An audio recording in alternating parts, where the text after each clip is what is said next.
Hello and good evening and welcome to Campus Debates. It is yet again another Tuesday at 8 p.m. and we are here with myself, your host, Abigail Wairimo, ready to take you through another deep, informative and intellectual experience at the hands of the youth of today. Here at Campus Debates, we pick motions relevant to today's social situations, be they political, economic, social, regional, or even from a global sphere, give them to the hands of the youth, specifically students of universities of higher learning, and allow them to have a chance of discourse, have a chance of communication, and most importantly, give you intellectual discourse and their opinions about how these things shape and inform our societies today. Speaking of debaters, speakers for the House, please join me on stage. Give them a round of applause.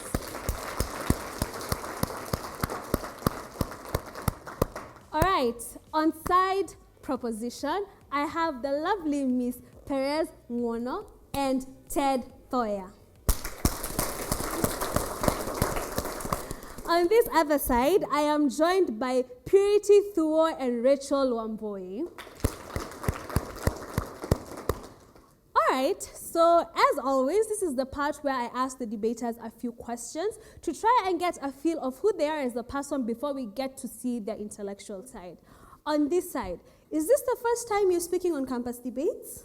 Yes. Yeah? It is. Have you been following through the conversations and the type of debates, Yeah. and especially the motions that are debated? Yeah. Do you feel like you are up to the challenge, especially seeing the kind of very broad, intellectual, deep conversations that we have here every other Tuesday night? Well, I believe you can never tell it till you try it. I like that. I like that. The audience seems to like it as well. On this other side, we have Ted. Ted has spoken on Campus Debates. How many times? Twice. He said twice. How many times have you won? I believe that everyone is a winner. Because you get to watch me, so none. Okay. But I think for the first time we are seeing you with a different person other than your regular partner. Let's hope she's your good luck charm. Perhaps do you think you're his good luck charm? Most definitely. Most definitely, she said. Okay, a round of applause. And with that, breaking the norm a bit, I think this time I'm going to allow the judges to introduce themselves, starting with the very able Mr. Brian, who is our chair. Take it away. Thank you very much. Ladies and gentlemen, it is often said that an ear that does not listen accompanies the head when it is chopped off. My name is Brian Kithinchi. I am a policy analyst working on the Policy Action Initiative. I'm also an award-winning debater back in the day and an alumnus of the Jomo Kenyatta University of Agriculture and Technology. Today, I'm honored to be joined with two cheerful and intelligent souls, both on the left and on my right side, and I will allow them to introduce themselves to the audience and tell us more about themselves. Thank you very much. By all means. Thank you, Bona Chair, for that. My name is Eva Wanjiru Mwangi. I'm honored to be among the panelists today. I'm a law enthusiast. I'm a law student. I mainly focus with humanitarian law, and I can't wait to hear what both teams have for us. Thank you. Thank you, Mr. Chair. My name is Michael Mulongo. I'm from the Kenya School of Law, Town Campus. I'm here to witness the clash of the brains. Okay. All right, so we have a political analyst and we have a law student. You may take a seat. I think this shows that our debaters and our motion are in very capable hands. But there is something the chair said that piqued my interest. He said, I was a debater back in the day. How much past do you need to be something in order to quantify it as back in the day? How many years ago were you a debater? When Donald Trump was the president of America, so that's 5 years back. 5 years ago. Do you think that qualifies to be quoted as back in the day? Audience? I'm getting mixed reaction. Let's see what kind of call he makes, and then we can justify whether we can give your experience. Yeah, let's see your experience as a judge to sort of see whether we can back up and say you were qualified to be back in the day. Here on Campus Debates, we prefer to call them the OGs of debating. Anyway, with that aside, as you've heard, we have a policy analyst and we have a law student, meaning this motion is in very good hands. And with that, the motion before the House today is, this House will decriminalize suicide in Kenya. This House will decriminalize suicide in Kenya. First speaker proposition, you have the floor. Here. So this House will decriminalize suicide in Kenya. What I am going to basically do, one, is to generally tell you what decriminalize it, what suicide is also, why we are generally going to do this, and what the team that is going to win needs to generally do. Decriminalize means generally changing the law so suicide is no longer a crime. Secondly, suicide generally is considered as self-murder or death caused by injuring oneself with sole purpose of dying.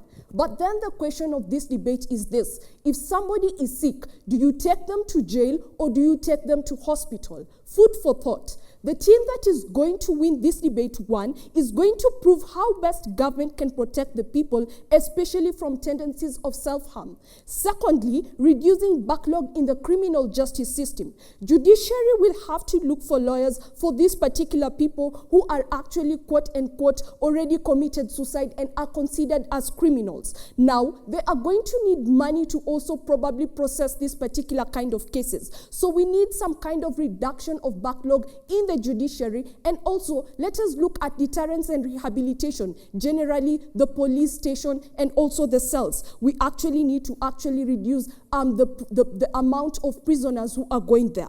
Thirdly, we also need to look at how we are going to alleviate poverty and probably suffering for these people, because suicidal tendencies are actually the aftermath of these particular things or causality being in the environment. Why you generally need to decriminalize suicide in this debate today is because, one, those with suicide mandates won't speak out, because if they do, they are going to be taken to jail. It usually starts as a mental health issue, one. This is one of the most or generally accepted form of suicide. Most of the people usually have mental health problems. They have really undergone some kind of pressure in life, and they say that the only way to end this ultimate suffering is to tie myself or probably just take a pill and end it all through dying.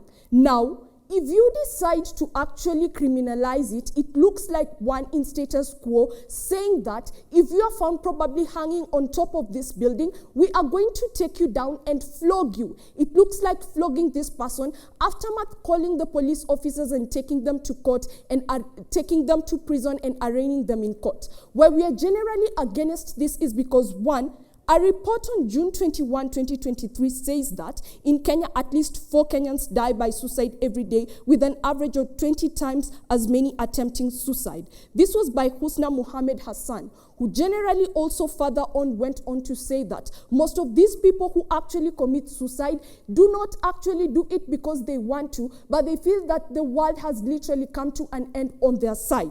The policy that we are going to actually enact, because this is a policy debate and why we are here today, is one, Section 226 of the Penal Code of the Republic of Kenya has to be changed. If you are found committing suicide, you are guilty of misdemeanor. That is what the Article Section 226 says. So it actually makes you liable for imprisonment for 2 years and gives you a fine for both. We need this thing to be changed to one, change this to take them to a mental hospital. For example, Madare Hospital. You need to actually incorporate deterrence and rehabilitation when it comes to actually reducing the backlog in the criminal justice system. Secondly, we are also looking at increasing awareness and funding people and groups volunteering to sensitize people on suicide. On World Suicide Awareness Day or World Suicide Prevention Day, you are looking at people, for example, who are looking at how can we make sure that the youth or people in campus are made aware that suicide is not the right way to go. If you feel that the world is coming to an end on your side, then we can offer you a helping hand. We look at people like Bravin Yuri, who is a famous trip in the Republic of Kenya, who really assists people when it comes to things like this. Instead of letting people just die of suicide and then arresting them, maybe then the government can decide, let us increase awareness. The impacts of this now comes to destigmatizing the issue of mental health. Mental health for a long time in the Republic of Kenya has been considered an avenue of rich people, an avenue of only white people, that mental health is just a rich person disease.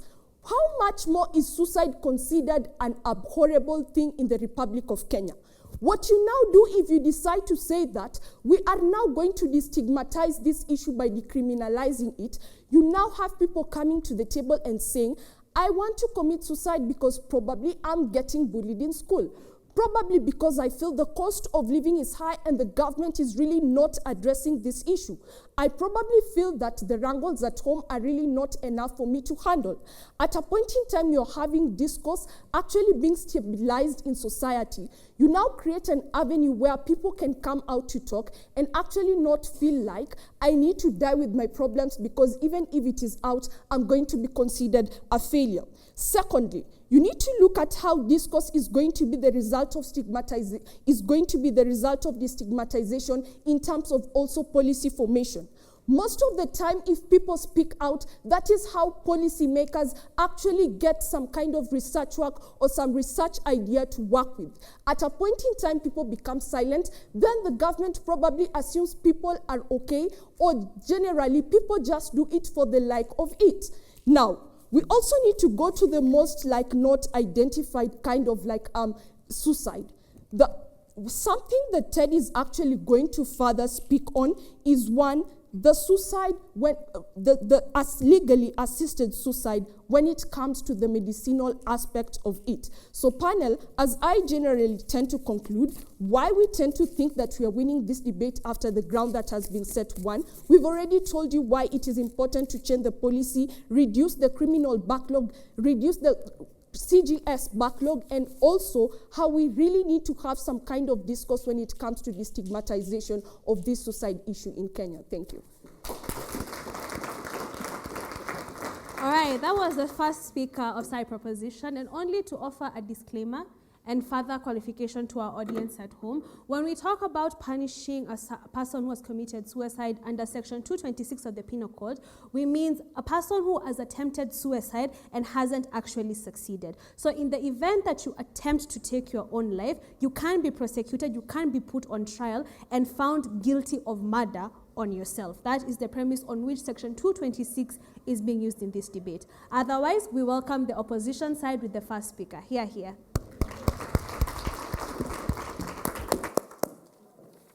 Okay, this house will decriminalize suicide in Kenya.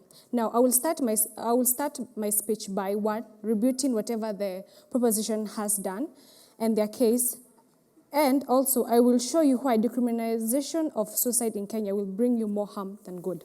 One, you have talked about decriminalization and how we can lower the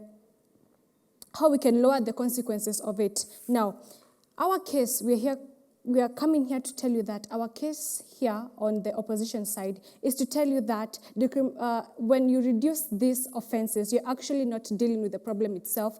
However, you're not going to the root of the problem. You're actually dealing with the surface problem. So when you decriminalize suicide in Kenya, you'll not actually be solving the root of the problem, which is the suicide, which the causes are mental health, problems such as poverty, violence, and abuse. It encourages more people to resort to suicide, which is an uneasy way out of their difficulties. What do I mean by this? A normal person facing these charges or facing suicide or attempts of suicide will not understand that we are actually removing those offenses and the point of giving out to trial. Whatever you're doing to them, you're actually telling them, one, see this, you have actually removed the criminal side. What are we telling you? We're actually encouraging you to commit suicide. Hence, it will not actually be solving the problem. Second of it all, I will start by the penal code in question. The law in question is Penal Code Cap 63, Section 226, which states that any person who attempts to kill himself is guilty of a misdemeanor. A misdemeanor is a minor crime. Now, the law itself, even being in place, what we can see, it's already having a lot of repercussions. Hence, a lot of people are committing suicide. Can you imagine what will happen if we decriminalize it and actually get rid of this law? More and more suicide will actually happen. Now, for the legal intellectuals, for a law to be got rid of or for a law to be repealed, actually it will go through a legislative process. Now, this legislative process will require time, money, and other resources.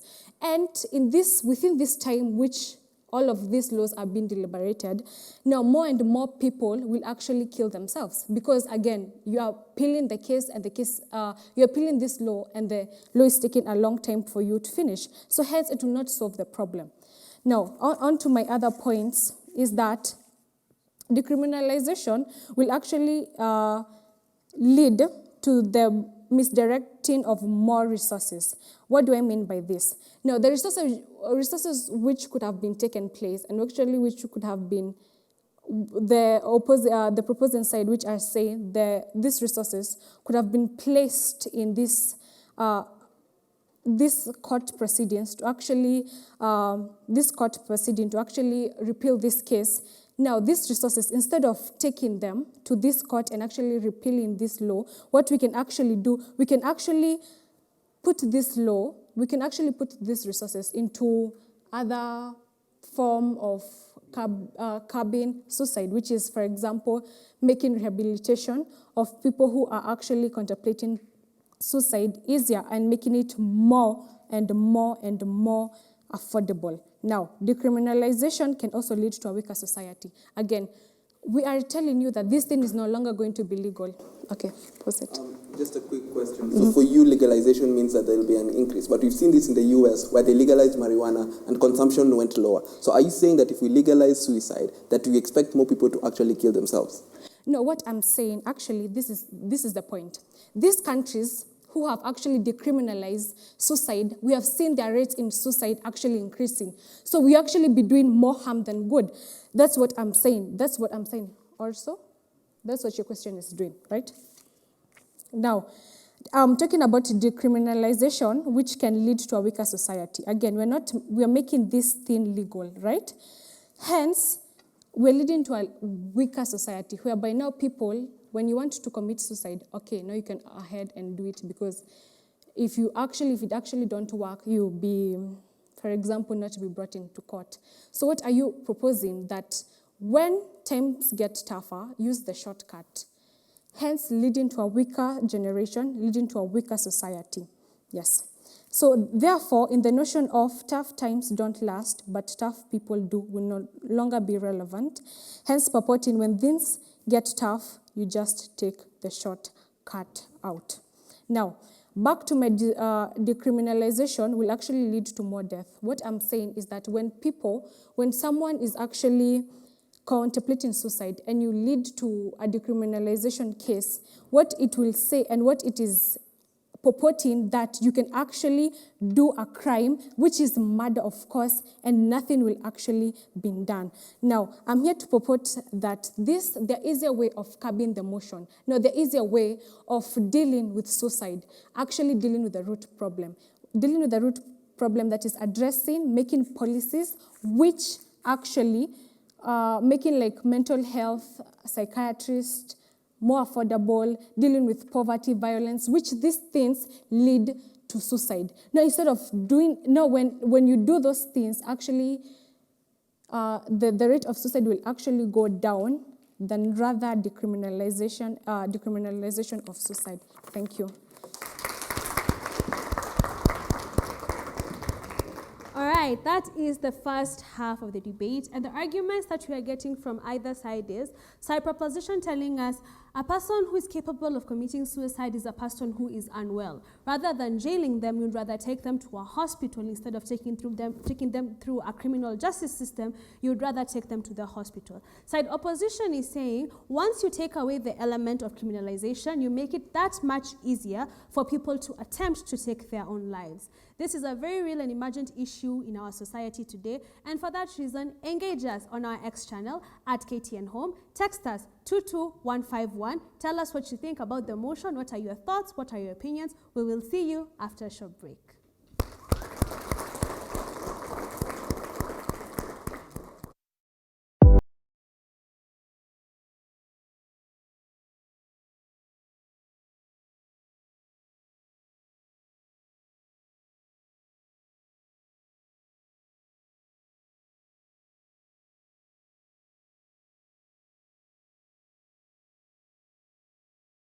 Hello and welcome back to Campus Debate. All right, so we've had very convincing and compelling arguments from the first speakers of both the proposition and the opposition side. Now we welcome the second and last speaker of side proposition. Here, here. Panel, this debate and this speech is about to be very graphic. You need to get into the shoes of someone who is suicidal to understand why this person is not a criminal. Panel, for years or months, this person lives with a serious level of self-doubt in their minds. For days on end, they are not sleeping. They are insomniacs. They're staring at roofs without the ability to sleep. They close their eyes and it gets even worse because the problems that they're facing in society follows them to their dreams. Panel, this individual has endured such high levels of abuse probably from either society, the people around them, or the people who they call their friends. Panel, this individual is a victim of circumstance. This is not someone who you put in a jail cell. Notice, panel, that the solution that even side opposition is giving is we continue with status quo. And I think that's inherently flawed. Because if I'm already suffering outside and I think that taking my life is an easy way out, you putting me in jail does not make my life any easier. Yes, people sometimes say that in jails you'll get 3 square meals, but at the end of the day you lose your freedom. And I think that's the problem that we have in society today. The little freedom that this individual had to express themselves, to talk about themselves, is impeded because they cannot talk about the issues of suicide because it's a criminalized act and they cannot even verbally voice their concerns. Panel, in this debate today, we also need to take a look at the people who most probably would need this suicide, and we're looking at medically assisted suicide as well, and that's our policy. That one, we would decriminalize and actually take those who are actually at a position that we can save, who have attempted suicide, to go to mental institutes and actually get mental health assistance. Then the second tier is those who are actually suffering from terminally ill situations. Again, it's going to be a bit graphic. Panel, the quality of life determines how then you enjoy your day-to-day experience. And I tell you that for you to be human, you need to have some semblance of normalcy. When you're sick to the extreme point and you've been declared terminally ill, death is a certainty that you cannot escape. The question, however, is how you get to face this death and why exactly is it justified for you to ask an easier way out through things such as euthanasia, which is medically assisted suicide. Panel, this person is lying in bed, eyes awake at night, screaming in pain with no form of assistance able to give them, able to be given to them. The second thing is they have no capacity to move themselves from point A to point B. They consume a lot of resources because of things such as HDU and ICU, while we know very well that this person is most likely to die. Even if they have 3 months to live and they've been declared to have 3 months of life, this is not life because they are probably living a life where they're dependent on individuals. They have no quality of life. This person is not even in a position to make any decision for themselves, and they are aided in the very least with everything they do. This person's life is on the bed that they lay on. They basically piss where they eat where they sleep, and they defecate where they eat, and their life is surrounded by basically a 3x6 mattress, and that's it for the rest of their life. Panel, the quality of life that this person is enduring is extremely bad and low. This person is undergoing a huge level of suffering. It is morally justified then to decriminalize suicide, to allow for some semblance of euthanasia, and some countries have done this. At a point where you've been declared terminally ill, we opt that we would actually give the person the choice to decide whether they want to live the rest of their lives with low quality or actually opt to take away their lives and reduce the suffering. In our world panel, to say the least, we're able to have some semblance of control when it comes to this suffering. We're able to alleviate this suffering and ensure that this person does not actually endure pain. Panel, 1 day of pain and where you get euthanized is better than 3 months where you're living in constant pain with no assistance there. Then we say this, panel. At that point, we believe that that suicide is justified and this individual needs to actually get the assistance they need. I'll take a question. None, no case. Anyways, panel, moving forward, what then do we actually talk about? They brought up the idea of urgency, and this urgency can only exist in our side. In their world, they're saying that it will cost a lot of money to wait for the parliamentary proceedings, the Senate proceedings to change the policy. Panel, in the long run, we achieve the change in policy. We already pay those people sitting allowances, might as well get them to change the policy and decriminalize the suicide. I think at the end of the day, panel, you need to also ask yourself this. At the very least, even if we're going to wait months on end to achieve this change, the long-term impact outweighs the short-term benefits or the short-term cost that is paying these people's salary, which of course they constantly abuse, and we've seen that on TV several times. At the end of the day, panel, what we need to look at is how do we solve the problem at the root cause. And we tell you this, the point is, if you criminalize this thing, no one will talk about it. That then means you'll continuously have more suicides. Notice, panel, I asked a very interesting question. Does legalization lead to increased consumption? Very simple. When legalization of marijuana happened, it did not necessarily mean that the US, everyone started smoking weed. It's completely preposterous. It's the same way you have a right to vote, but whether you choose to vote is up to you. The same way we are saying, decriminalizing suicide does not mean that we are telling you to actively commit suicide. It's your choice to decide whether or not you want to take part in that, and at the very least, we have morally just causes for those kind of situations. We also solve the root cause because people now take a keen interest in mental health. Because now you ask yourself, why are we losing this many number of people at the end of the day? Why is it that there's a spark in the problems? Probably it's because the cost of petrol keeps increasing and you cannot afford to drive your Mercedes-Benz and you're afraid that your friends may not actually care about you. But at the end of the day, you can easily voice your concerns to the nearest individual. Panel, if you take nothing from this speech, take the following. 1, we are the only side that is actually able to marginally solve the biggest problems, such as prison population, efficiency in the CGS, and at most importantly, we're able to take a keen eye and look into mental health problems and solve the problem at source. Panel, if you take nothing other than the fact that I look this good, take this.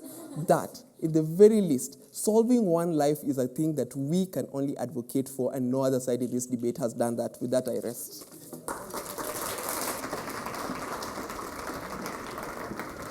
All right, that was the second speaker from Side Proposition. We welcome the last speaker of the House tonight. Hear, hear. Well, panel, I'll first start by telling you the structure of my speech, that is refuting what our friends have stated, build up from what my partner has stated, bring up new points, and later on state why we are the winning bench, despite not dressing up for it. Well, ladies and gentlemen, let us be real, okay? Let me bring you to reality. Let me bring you to the reality, what is literally happening in status quo, and also bring you to the reality of why the laws are there. When our opponents come in and state that when we see people committing suicide and unfortunately they don't make through and apparently they're still alive,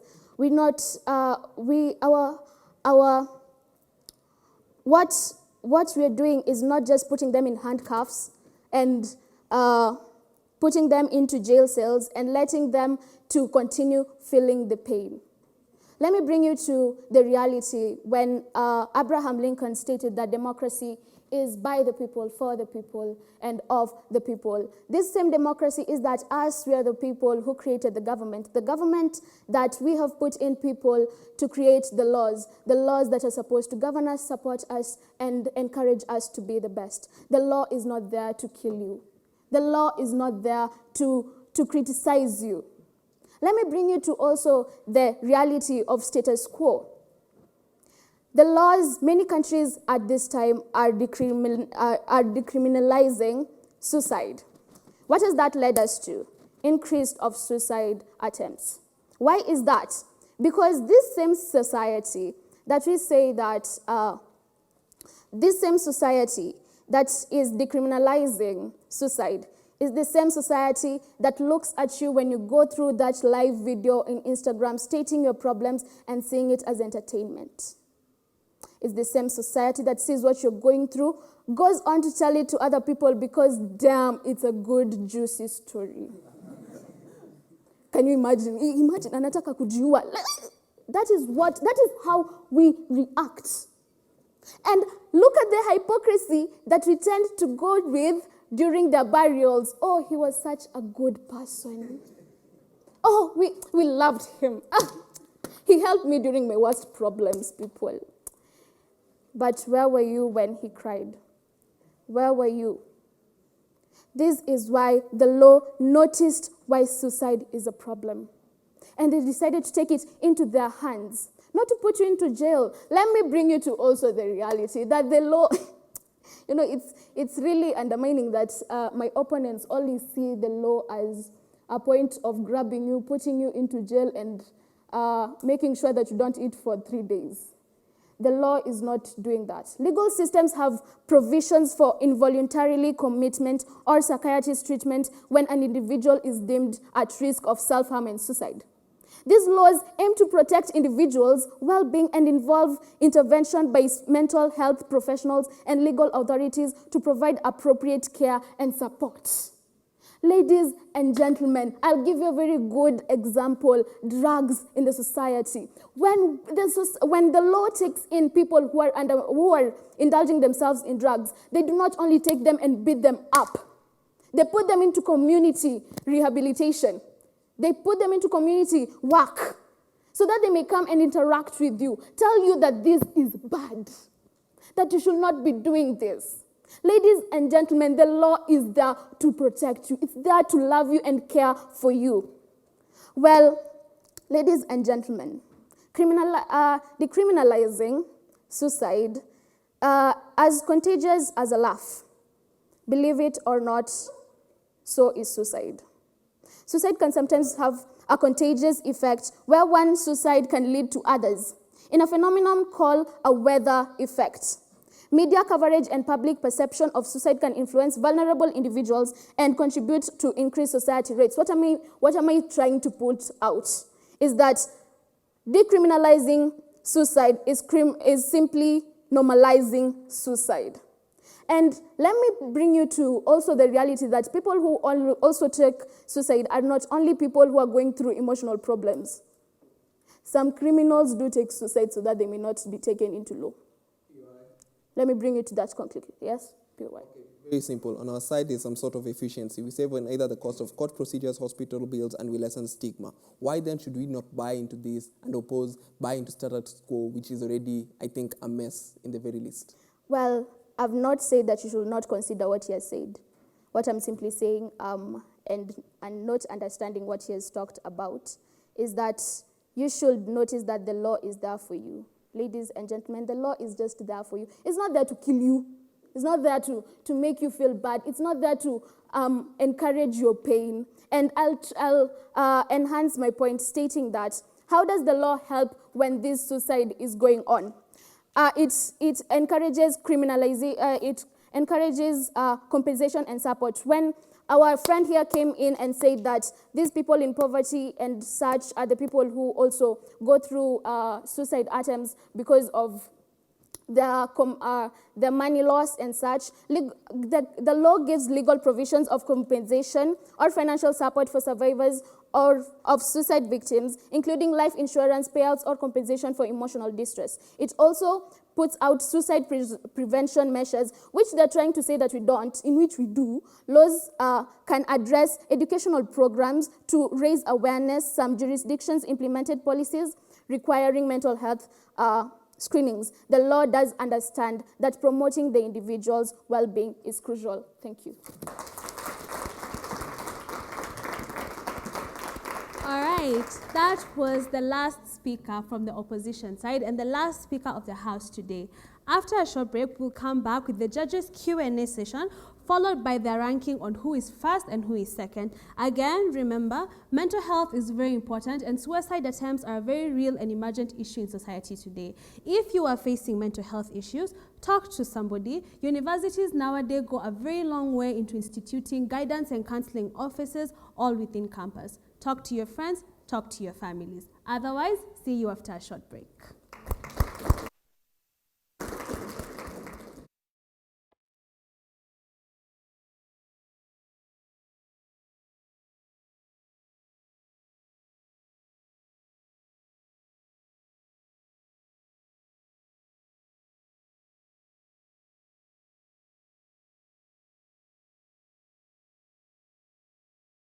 Good evening and welcome back to Campus Debate. All right, now for the last part of tonight's episode, the Q&A from the judges. So what we are going to do is we are going to have the chair ask one general question, which with each side of the participant having a chance, specifically 2 minutes, to answer the questions. Following that, each panelist will ask a specific question to each side, either proposition or opposition, to seek clarification or possibly further extensions on their case. The aim of the Q&A is to, again, attempt to sway the judges in either for or against either side. You at home, text us at 22151, or alternatively on our X handle at KTN Home. Ask them questions, engage with each other, and with that, we hand it over to the chair. Here. Thank you very much, audience. My general question to you debaters, and congratulations for such a spirited debate, is the right of life, or should the right of life be conditioned on the mental capacity of a human being? And when you answer this, take into account the Universal Declaration of Human Rights, which says all human beings are born free and equal in rights and dignity. So the question that we've been asked is, should the right to life be contingent on the mental capacity of a human being? I think the answer is yes, but however, we need to measure life on two things: the quality of life that you're living and the circumstance in which this person is able to actually say they're alive. I think then, at that point, we feel like the suicidal aspect is justified. At a point where you feel like your quality of life is demeaned and your mental capacity is even lowered, that then means that this individual ceases to be alive. And I think the medical term for this thing is things such as brain dead. So if you're already brain dead, there's no need for us to keep you alive, because the capacity for you to actually have, let's say, for us to say that you have mental capacity it's a bit off. It's skewed, because at that point you can barely say that you're using your brain for any activity. So at that point, life is already gone, and at that point then you could be given a justification for suicide to happen. However, on our side, we actually do have the ability to preserve life to some extent, because notice that we even have a chance to have discourse and conversations about things such as suicide in developing countries, where this is seen like a weird thing that most people tend to avoid. I think then, by that, then we actually uphold the Human Rights Declaration by saying that this person has a right to life. So the reason why we're showing that we actually enforce the right to life is because we've created a space where these individuals are not seen as criminals. Because notice that there are higher chances of this person going to kill themselves in jail because of the mere fact that this individual has been termed as a criminal, and they're put in a setup where other criminals are there with them. They take away their freedom, and this individual is a victim of circumstance. With that, we say that the only side that actually preserves life is side government. The only other side that is actually capable of showing that the right to life is actually upheld and measured by the quality of life is side government. So we believe that we need to preserve life on one, the number of lives we save by preventing them from going to jail, and then having more reasons to actually commit suicide. And secondly, we believe that we uphold the right to life by actually stating that if this person is actually at a point where they cannot even make decisions, they're at a point where they're mentally incapacitated, then at that point, we cannot declare this person alive. With that, I rest. Panel on our side of the bench, we believe that right of life should not be conditioned on mental health capacity, because them lacking this mental health capacity is them not even realizing why they have the right of life and how they're supposed to use it. So therefore, as our bench, we understand and we encourage that instead of their life being conditioned under their capacity, let us create provisions for them to understand what their life means to them, what they can do with their life for the betterment of themselves, instead instead of us limiting their own lives. Thank you. My question goes to side opposition, and we notice that every problem addressed must have a solution to it. So the team proposition says that it will reduce backlogging. It will reduce backlogging in jail. So my question is, what is the solution? What are the policies that you propose that will lead to a reduction in backlogging in jail terms? Yeah.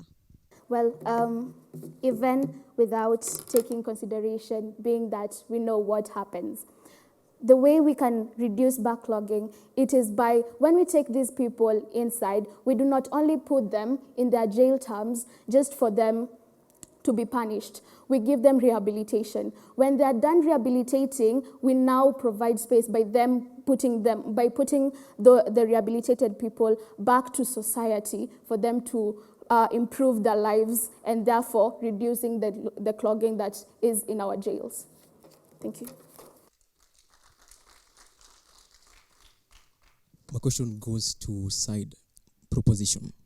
What will stop criminals from abusing suicide to face justice once decriminalized? Okay, thank you. Just to answer that question, what will stop criminals from not abusing suicide? Let me just go to a point that was brought out from OP, that this would lead to people killing themselves. On the rationale, this is not true. Humans are rational. In the Republic of Kenya, we are rational. The average citizen is rational. What I generally tend to say by this is, one, humans love life. Nobody in their right mind would generally say that just because suicide is legal today, I will want to kill myself. People are rational. They already have intrinsic kind of values and intrinsic kind of goals to achieve. So they are likely to achieve them. But let us come to criminals also. We have fugitives and we have people who want to go against the law. But even then we tend to think that they would also want to escape the law in a good way so that they could come probably and be reunited with their families. So because of that rationality, we tend to think that there is a marginal benefit on their side of not wanting to kind of misuse this law.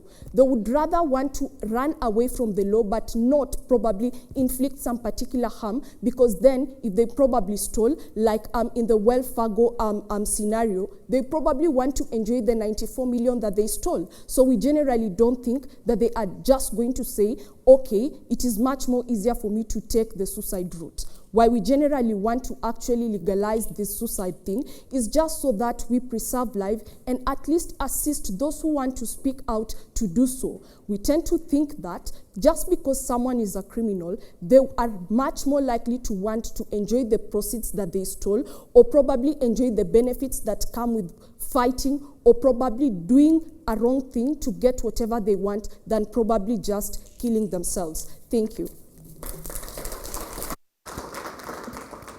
Okay, that wraps up anything or any more that you could possibly hear from our speakers.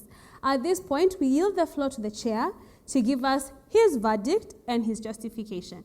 But before that, audience, drum roll, please. Chair. First of all, one man's meat is another man's poison. So in a debate, there can never be a winner and a loser. But in this specific case, because you have to choose the best side out of the two sides in front of us, through a majority vote, and an emphasis on the word majority, we have decided that side proposition will win. Side proposition takes the win for this episode. Can you kindly give us some justifications?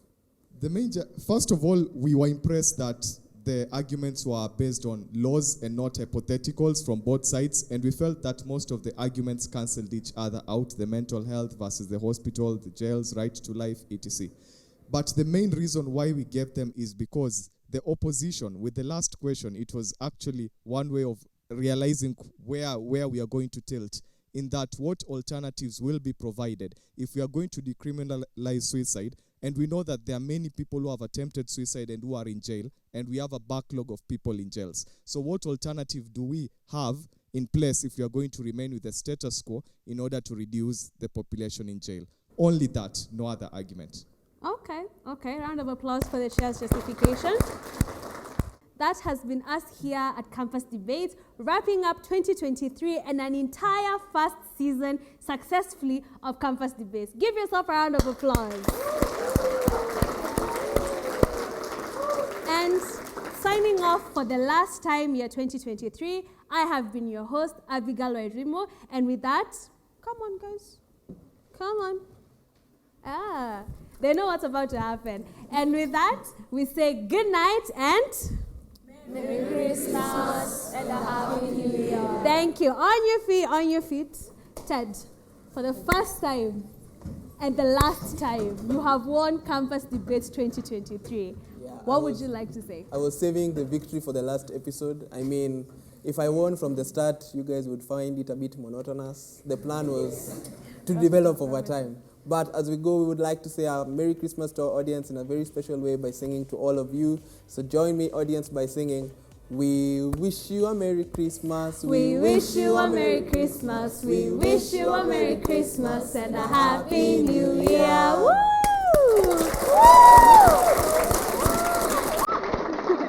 That is us at Campus Debate, and we say good night.